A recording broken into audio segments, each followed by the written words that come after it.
बिस्मिल्लाहिर्रहमानिर्रहीम। Today our topic is liquid state. Liquid state के बारे में हम थोड़ा सा जानने की कोशिश करते हैं और लिक्विड स्टेट के प्रॉपर्टीज़ के बारे में हम इस लेक्चर में जानने की कोशिश करेंगे। तो लिक्विड स्टेट मैटर का वो स्टेट है जिनके मॉलिक्यूल्स के बीच में जो इंटरमॉलिक्यूलर स्पेस है वो गैस के बनिस्बत कम होगा। हमने डिस्कस किया था कि गैसेस में इंटरमॉलिक्यूलर स्पेसेस ज़्यादा होते हैं। गैस के जो मॉलिक्यूल्स होते हैं उनके बीच में स्पेसेस बहुत ज़्यादा होते हैं, जिसकी वजह से गैस मॉलिक्यूल्स स्प्रेड होते हैं। पूरे जिस जगह में हम रखते हैं गैस को तो वो उस पूरी जगह को घेर लेते हैं। लेकिन लिक्विड स्टेट में मॉलिक्यूल्स के बीच में जो स्पेस होता है वो कम होता है गैसेस के बनिस्बत। सेकंड पॉइंट है stronger intermolecular force then gases.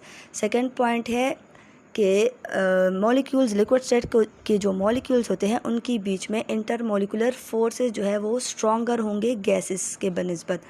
क्यों स्ट्रॉन्गर होंगे? क्योंकि इंटरमॉलिक्यूलर स्पेस कम है, इसी वजह से मॉलिक्यूल्स एक दूसरे के करीब होंगे तो उनके बीच में फोर्स ऑफ अट्रैक्शन जो है वो एक्टिव होगा, फोर्स ऑफ अट्रैक्शन ज़्यादा होगा।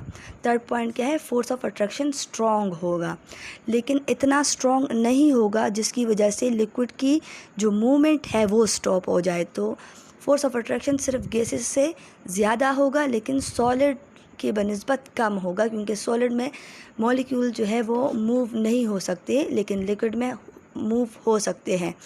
तो फोर्स ऑफ अट्रैक्शन जो है वो स्ट्रॉन्ग होगा लेकिन बहुत ज़्यादा स्ट्रॉन्ग नहीं होगा, ताकि लिक्विड के मॉलिक्यूल जो है वो मोशन में रहें। फोर्थ पॉइंट है मूव रैंडमली। लिक्विड स्टेट के जो मॉलिक्यूल्स होते हैं वो रैंडमली मोशन करते हैं। रैंडम का मतलब है कि इर्रेगुलर मोशन करते हैं। ये 4 पॉइंट्स हो गए लिक्विड स्टेट के बारे में। अब हम डिस्कस करते हैं टिपिकल प्रॉपर्टीज़ ऑफ लिक्विड। तो टिपिकल प्रॉपर्टीज़ ऑफ लिक्विड में फ़र्स्ट हमारे पास है वॉल्यूम एंड शेप।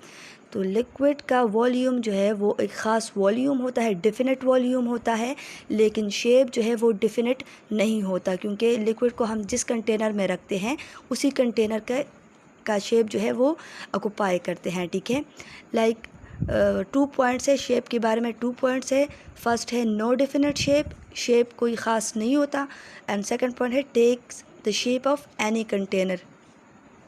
किसी भी कंटेनर में हम जब रखते हैं लिक्विड को तो उसी कंटेनर की शेप को इख्तियार करते हैं। ठीक है, उसी शेप में आ जाते हैं लिक्विड को। सेकंड पॉइंट है एवापोरेशन। सेकंड प्रॉपर्टी क्या है? एवापोरेशन। तो एवापोरेशन वो प्रॉपर्टी है लिक्विड की जिसकी वजह से लिक्विड कन्वर्ट होते हैं, लिक्विड मॉलिक्यूल्स कन्वर्ट होते हैं इनटू गैसियस स्टेट में। लिक्विड स्टेट से मॉलिक्यूल्स कन्वर्ट होकर गैसियस स्टेट में जाते हैं, और एवापोरेशन हमारे पास एक कूलिंग प्रोसेस है। तो एवापोरेशन में मॉलिक्यूल किस तरह कन्वर्ट होते हैं? देखिए, एवापोरेशन जो है वो किसी भी टेम्परेचर पे हो सकता है। ठीक है, टेम्परेचर कोई भी हो एवापोरेशन हो सकता है। अगर हम डिस्कस करेंगे कि टेम्परेचर के ऊपर किस तरह डिपेंड करता है एवापोरेशन, वो हम बाद में डिस्कस करेंगे, लेकिन थोड़ा सा मैं आपको बताती चलूँ कि टेम्परेचर चाहे कम हो या ज़्यादा हो तो एवापोरेशन हमारे पास होता रहेगा। ठीक है, एक कंटेनर लिया हुआ है जिसमें लिक्विड है, तो लिक्विड जो है वो एवापोरेट होके वेपर्स बनाते हैं, जो कि वेपर्स क्या है? गैसियस फॉर्म ऑफ वाटर हैं। तो लिक्विड जो है वो कन्वर्ट होते हैं इनटू गैसियस फॉर्म, वेपर्स बनाते हैं। एवापोरेशन डिपेंड करता है डिफरेंट फैक्टर्स के ऊपर।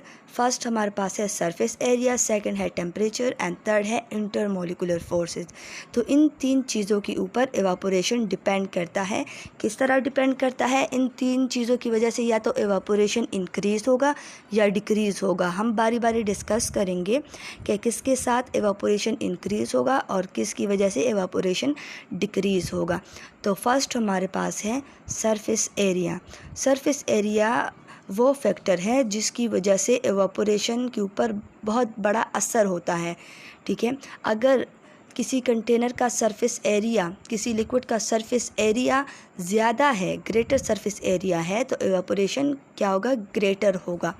फॉर हम एक बर्तन लेते हैं, एक कंटेनर लेते हैं, ठीक है, जो बड़ा हो, और उसमें हम 1 लीटर पानी डालते हैं, ठीक है।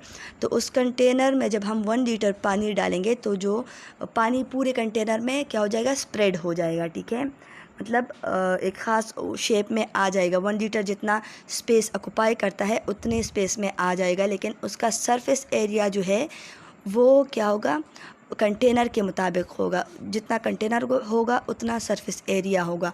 तो सपोज़ हम 2 कंटेनर्स लेते हैं, एक कंटेनर बड़ा है और दूसरा कंटेनर छोटा है। तो जो बड़ा कंटेनर है उसका सरफेस एरिया ज़्यादा होगा और जो छोटा है उसका सरफेस एरिया कम होगा। तो जिस कंटेनर का सरफेस एरिया ज़्यादा है उससे इवेपोरेशन ज़्यादा होगी, ज़्यादा वेपर्स बनेंगे, क्योंकि लिक्विड का सरफेस क्या है, ग्रेटर है, ऊपरी सतह जो है वो ग्रेटर है, तो इवापोरेशन ज़्यादा होगी। जबकि छोटे कंटेनर का जो सरफेस एरिया है वो क्या है, कम है, तो इस वजह से इवापोरेशन कम होगी। सेकंड फैक्टर है टेम्परेचर। तो सरफेस एरिया के साथ इवापोरेशन का क्या रिलेशन है, अगर मैं सिंपल वर्ड्स में बताऊं तो इवापोरेशन और सरफेस एरिया का डायरेक्ट रिलेशन है। डायरेक्ट रिलेशन इसलिए है क्योंकि जब हम सरफेस एरिया इंक्रीज़ करते हैं तो इवापोरेशन भी इंक्रीज़ होता है, और जब हम सरफेस एरिया डिक्रीज़ करते हैं तो इवापोरेशन भी डिक्रीज़ होता है।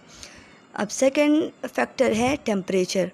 तो इवापोरेशन और टेम्परेचर का क्या रिलेशन है, तो इन दोनों के बीच में भी डायरेक्ट रिलेशन है। टेम्परेचर हम इंक्रीज़ करेंगे तो इवापोरेशन इंक्रीज़ होगा, टेम्परेचर को डिक्रीज़ करेंगे तो इवापोरेशन डिक्रीज़ होगा।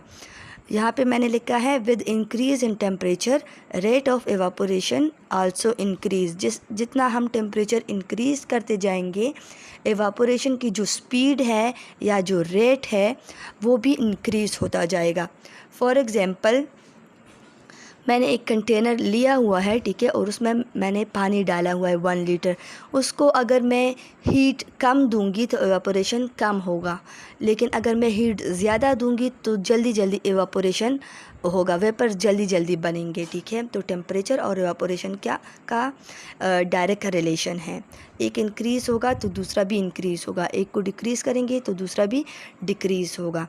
थर्ड हमारे पास है इंटरमोलिकुलर फोर्स।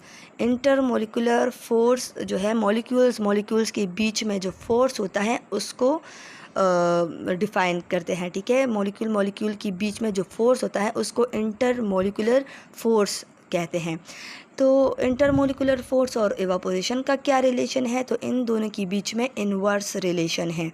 यहाँ पे मैंने लिखा हुआ है इन्वर्स रिलेशन। तो इन्वर्स रिलेशन का मतलब है कि अगर हम इंटरमोलिकुलर फोर्स इंक्रीज़ करेंगे तो इवापोरेशन डिक्रीज़ होगा, और अगर हम इंटरमोलिकुलर फोर्स डिक्रीज़ करेंगे तो इवापोरेशन इंक्रीज़ होगा।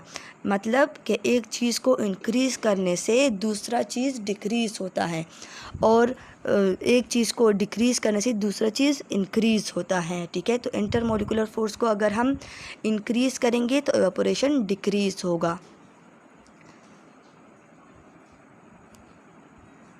यहाँ पे मैंने शो किया हुआ है intermolecular force is inversely proportional to evaporation. ये मैंने ख़ुद से आपको समझाने के लिए ये इक्वेशन यहाँ पे लिखा है, ठीक है। बुक में इस तरह नहीं होता, आपने लिखना होता है कि किस तरह इंक्रीज़ होता है, किस तरह डिक्रीज़ होता है, ठीक है। तो यहाँ पे सिर्फ आपको समझाने के लिए ये मैंने इक्वेशन के फॉर्म में लिखा है। तो सपोज़ हम वाटर लेते हैं और अल्कोहल लेते हैं, तो वाटर की मॉलिक्यूल्स के बीच में इंटरमोलिकुलर फोर्स क्या होता है, इंक्रीज़ होता है। जब वाटर मॉलिक्यूल्स के बीच में इंटरमोलिकुलर फोर्स इंक्रीज़ है तो इसी वजह से वाटर जो इवापोरेट होगा वो कम होगा। लेकिन अगर अल्कोहल को आप देख ले तो अल्कोहल के मॉलिक्यूल्स के बीच में इंटरमोलिकुलर फोर्स कम होता है, तो इसी वजह से अल्कोहल जल्दी जल्दी इवापोरेट होगा। तो वाटर और अल्कोहल को अगर हम कंपेयर करें तो वाटर की इवापोरेशन स्लो होगी और अल्कोहल की इवापोरेशन ज़्यादा होगी। समझ में आई बात? ओके, ये पिक्चर दिया हुआ है बुक में इवापोरेशन, ठीक है।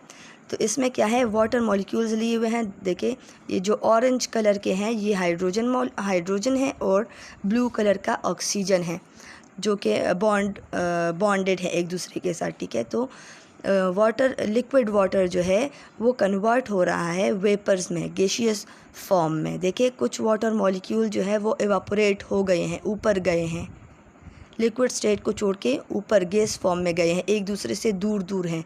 और लिक्विड स्टेट में आप देख ले तो लिक्विड स्टेट में वाटर मॉलिक्यूल्स एक दूसरे के करीब करीब हैं। तो इसका मतलब है लिक्विड स्टेट में इंटरमॉलिक्यूलर फोर्स जो है, मॉलिक्यूल्स के बीच में जो फोर्स होता है वो ज़्यादा होता है और गैस फॉर्म में वो कम होता है। इसी वजह से गैसियस फॉर्म में एक दूसरे से दूर दूर है और लिक्विड फॉर्म में एक दूसरे के करीब करीब है।